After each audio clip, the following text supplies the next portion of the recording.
Hello, YouTube. It's me, John Avenger, once again, and welcome back to House of Horrors 2018. Yeah, just to decompress, I wanted to do a video because, I don't want to take any breaks. And this is a third movie in a franchise that I haven't reviewed for a while.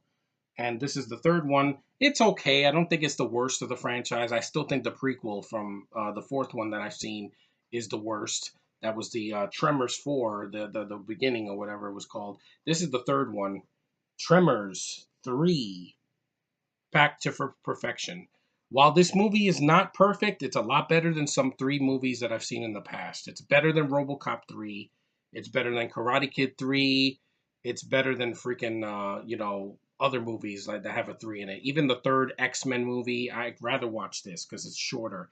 This movie's an hour and 44 minutes. It's a little bit longer than the first one, I believe, and I like I'm a fan of the Tremors movies. I have let's see here.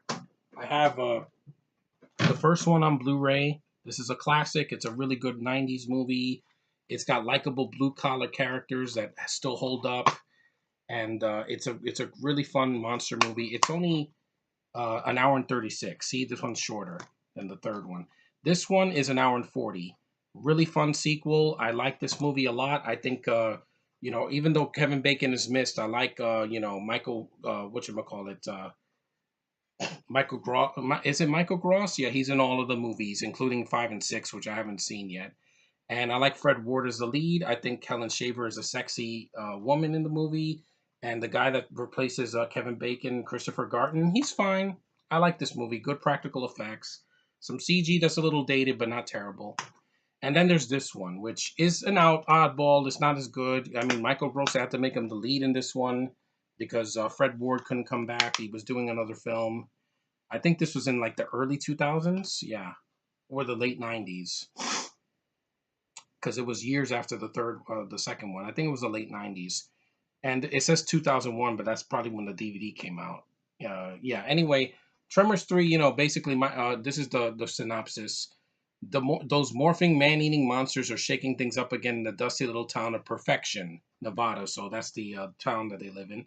And survivalist Burt Gummer, Michael Gross is always fun to watch in these movies, is the only solution to the latest in evolution. Aided by a couple of young local entrepreneurs, Sean Christian and Susan Chong. She was the Asian woman in Victorious, and she was in other. She was in. I think she was the mom in Wendy Wu. Yeah. Bert pits his impressive knowledge of weaponry against the newest and deadliest generation of graboids. Yeah, the ass blasters. Basically, these graboids that can fly, and they can fly through farting, in the air. Yeah, it's dumb, but it's a decent effect. I mean, they put the ass blasters in some of the recent films. And if Bert and his new partners can't find a way to stop them, then the creatures that put perfection on the map will wipe it right off the face of the earth. Tremors 3 promises earth shattering, explosive, edge of your seat entertainment. One thing I do like about this film, they bring back Ariana Richards from the first one. If that name doesn't sound familiar, she was the girl that played Lex in the original Jurassic Park. Screw Jurassic World, she never did those, and I'm glad because she was one of the best female characters in the first Jurassic Park. And she also had a cameo in the second one. She's fine to look at here. It's good to see her again. I've always liked her as an actress. Very underrated. Susan Cheng is okay. She's not as good as like Reba McEntire in the first one, or the other woman in the first one, or Helen Shaver in the second one, but she's serviceable. There was no one really annoying in the film. It was directed by Brent Maddock. I don't really remember who he is, but it's a good looking movie. I mean, it's the longest. I think there's some padding in the movie where the graboids don't really appear. The worms are in the film. They're basically, they're just they're in the film. They're still practical.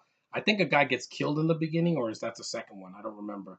The food changers grew another link. Yeah, and even though it's not a great movie, I'm not saying that this is it's probably the weakest of the trilogy of the first three films, because the fourth one is a prequel and five is like a sequel to the third one where Burt Gummer has a son. Spoiler alert! And then the sixth one they just did it, A Cold Day in Hell.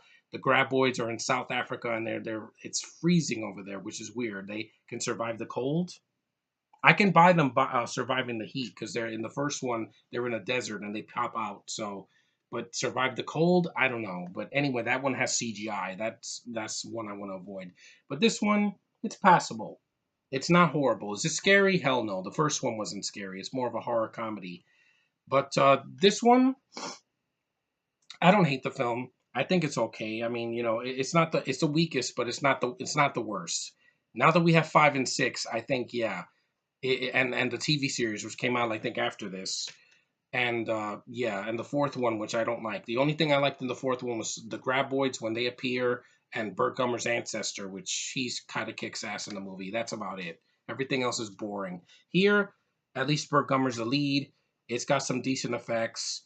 It's got a fast pace. It does slow down a little bit in the middle, but it's still a fun movie. It's still worth a watch. And for House of Horrors, it's a fun little watch. If you see this on Netflix, it's not the worst. It's a passable sequel. Anyway, guys, thanks for watching. Take care, and I will see you guys hopefully in the next video real soon. I'm not going to take any breaks. I'm going to do another video tomorrow. So see you guys next time.